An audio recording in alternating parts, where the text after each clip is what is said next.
Kansas, Timatoso. Tõenäoliselt kõige ulatuslikum Ukraina relvajõudude rünnak kogu sõja jooksul. Venemaal puhkesid pärast Ukraina droonirünnakut Novorossijskis tulekahjud Venemaa Föderatsiooni võtmetähtsusega naftarajatistes, mida kasutati sõjaliseks logistikaks. Lisaks süttis Musta mere tähtsaim Venemaa sadam ning ka mitu Vene armee laeva. Kuid selles saates arutame mitte ainult Ukraina rünnaku tagajärgi, vaid ka seda, kuidas Kreml neile reageerib. Ja nüüd mõistes, et sõda on ummikusse jooksmas, ei saa Vladimir Putin ilmselt enam seda võitu, millele ta lootis. Kreml püüab hirmutada Euroopat ja samal ajal ka venelasi, kuid eelkõige muidugi eurooplasi, et nad prooviksid takistada Ukrainat Venemaad ründamast. Täna teatas Venemaa Föderatsiooni välisminister Sergei Lavrov, et lääs valmistub ründama Venemaa Föderatsiooni ja hävitada kõik, mis on sellega seotud.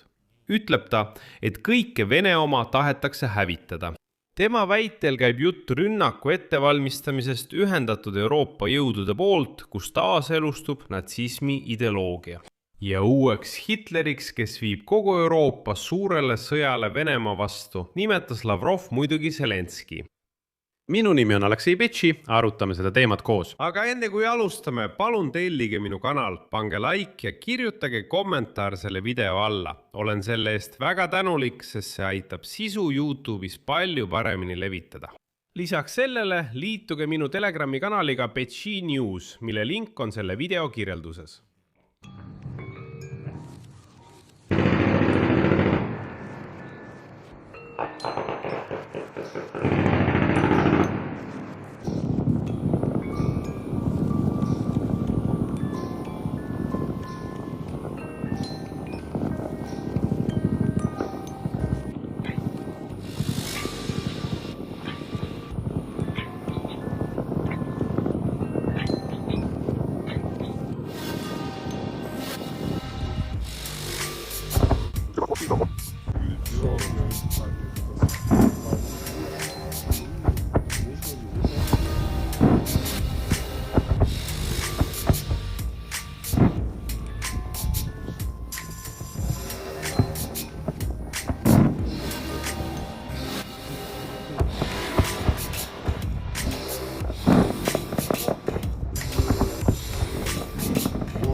Tegi Timatoso.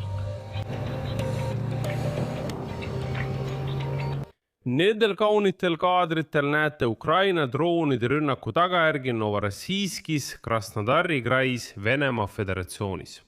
Venelaste õhutõrje püüdis droone alla tulistada, kuid osa droonidest jõudis siiski sihtmärkideni.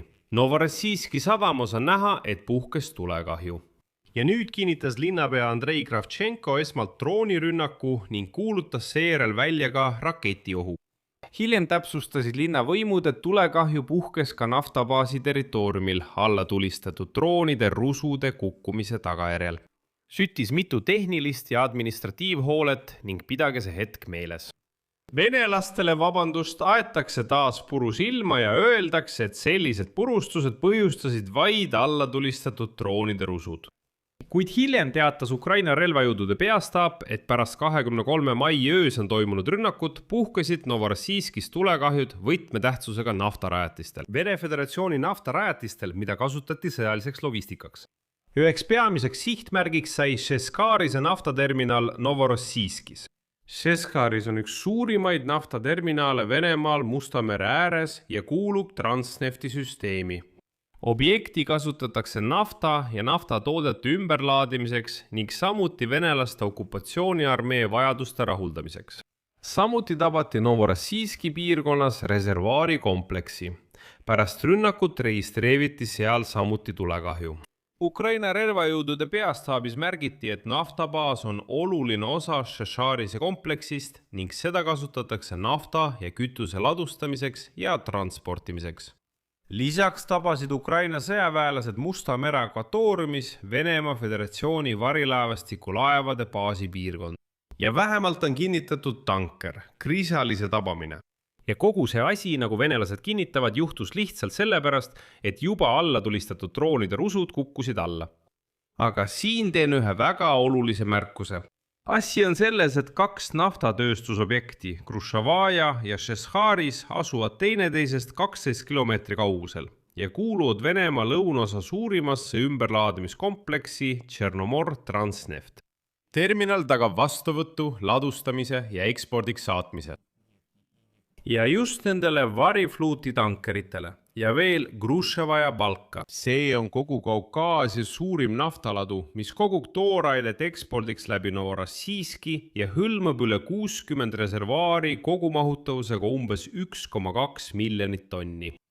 Ja hiljem päeval teatas Ukraina relvajõudude droonisüsteemide vägede ülem Robert Majarbrodi, et Ukrainal on Novorossijskis tabati ka Venemaa Musta mere laevastiku fregati Admiral Essen, mis on kaliibertüüpi rakettide kandja. Ja lisaks jõudsid meie droonid veel ühe sõjalaevani.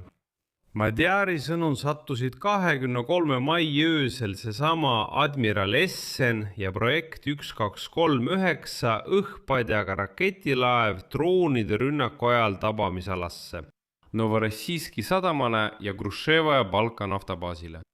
Nagu märkis ka droonivägede ülem, jõudsid samal ööl SBS-i üksused Vene sihtmärkideni ajutiselt okupeeritud Ukraina aladel. Eelviga hävitati Donetskis osa õhutõrjekompleks, tabati okupantide tagalabaasi ja logistikasõlme asulas Rovenki. Tabati droonide juhtimispunkti Oleškis, Hersoni oblastis ning samuti kütuseveokeid, eritehnikat ja soomusmasinaid Zaporižes. Ja kuidas te arvate, kuidas Kreml sellistele rünnakutele reageeris? Õige, seal hakati veelgi rohkem metsikuid pesemata verelasi hirmutama juttudega sellest, kuidas neetud lääs tahab hävitada Venemaa emakese. Seetõttu tuleb kõigil tõusta suurde Isamaa sõtta. Ja ma ei tee praegu nalja ega viska vimkat. Täna rääkis Venemaa Föderatsiooni välisminister Sergei Lavrov loo sellest, kuidas lääs valmistub Venemaad ründama ja kogu veneluse hävitama. Tema väitel käib jutt ühendatud Euroopa jõudude rünnaku ettevalmistamisest, kus taaselustub revanšismi ideoloogia. Ja edasi toon sõna-sõnalt Sergei Lavrovi tsitaadi. Praegu luuakse samade natsismi ja revanšismi lippude all üle-euroopalist ründegruppi Venemaa vastu. Mitte ainult hübriidmeetoditega, vaid mõeldakse juba ka füüsilisele rünnakule. Ja selle grupi eesotsas ei ole mitte Adolf Hitler, vaid Volodõmõr Zelenski oma natsistlike loosungitega. Aga nüüd tahate kuulda kõige naljakamat ja samas kõige hirmutavamat detaili. Sellest Sergei Lavrovi jaburast jutust. Sellist jama rääkis Sergei Lavrov intervjuus propagandaväljaandele nimega Lastetoimetus, mis on suunatud Venemaa laste ja noorte ajupesule. Nii räägitaksegi lastele ja noortele, et Euroopas on uus kolmas Reich. Adolf Hitleri asemel on nüüd Volodõmõr Zelenski, kes ajab kogu ühendatud Euroopa jalule, mis hakkab hävitama kõike Venemaist. Ja siis edasi tema, see tähendab Lavrov, väitis, tsitaat.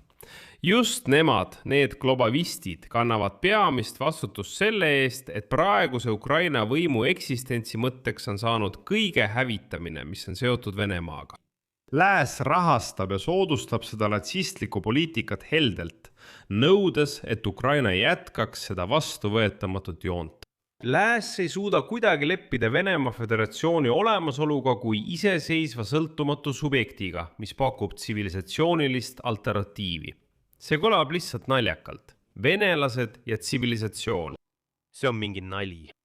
Ja nagu peamine märk sellest, et natsism Euroopas justkui taaselustub, Lavrov tõi näiteks Saksamaa kantsleri Friedrich Merzi, kes hiljuti väitis, et üha agressiivsema.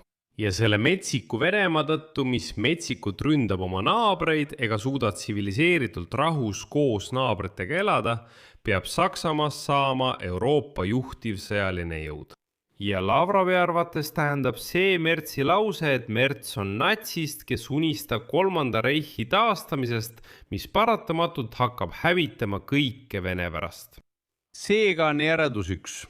Ukraina kaugmaa sanktsioonid võimsate rünnakute näol Venemaa süvavusse ei tohi mitte ainult jätkuda, vaid neid tuleb veelgi suurendada. Sest teist keelt need metsistunud verelased lihtsalt ei mõista. Siia jätan 3 punkti. Kirjutage oma arvamus ja järeldused selle video kommentaaridesse.